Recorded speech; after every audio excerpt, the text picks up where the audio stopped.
আমার আল্লাহ এত বড় ইনসাফগার। জাহিলিয়াতের যুগে আমার কাছে চাবি ছিল, এখন মক্কা বিজয় হয়ে গেছে, এরপরেও আমার কাছে চাবি পাঠাইছে।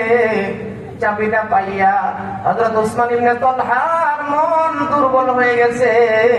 নবীজির কাছে আইসা কালিমা পয়রা মুসলমান হইয়া গেছে। জোরে কোন সুবহানাল্লাহ। নবীজি কপাল মুবারক থেকে ঘাম বাহির হইতেছে।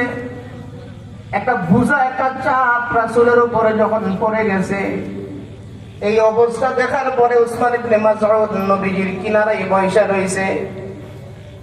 যখন কিছুক্ষণ পরে আল্লাহর পয়গম্বরের উপরে আয়াত তিলাওয়াত, আয়াত নাযিল হওয়া যখন শেষ হয়েছে, হযরত উসমান ইবনে মাসউদ ডাক দিয়ে বলতেছেন, নবী গো, এই মুহূর্তে আপনার যে অবস্থা দেখলাম, এই অবস্থা আপনার মধ্যে কেন হয়েছিল, তার কারণটা কি?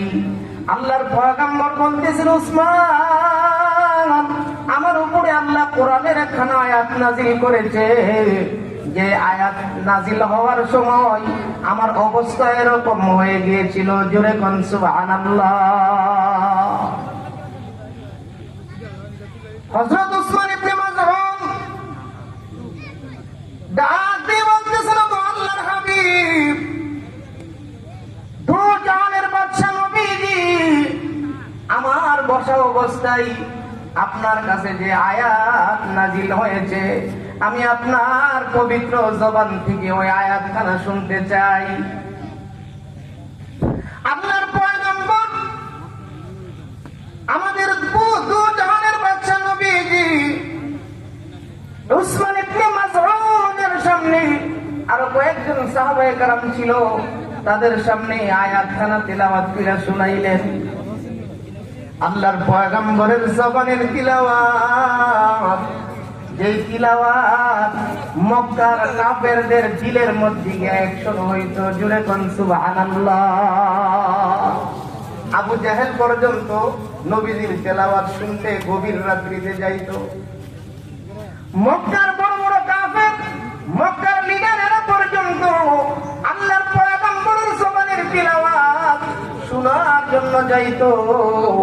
উসমান ইবনে মাসউদ বলতেছেন, নবী গো, এই আয়াতটা আপনার জবান থেকে আমি শুনতে চাই। আল্লাহর পয়গম্বর তিলাওয়াত করে শুনাইলেন।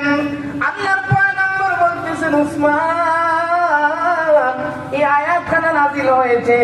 আল্লাহর নবী তিলাওয়াত করলেন,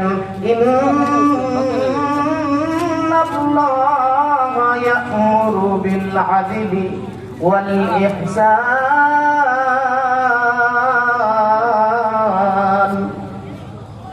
ওয়া ইতা'i যিল কুরবা ওয়া ইয়ানহা আনিল ফাহশা'i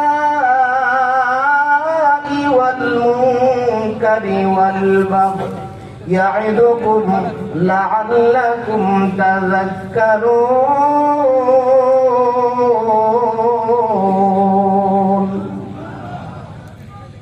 যখন হযরত উসমান ইবনে মাসউদ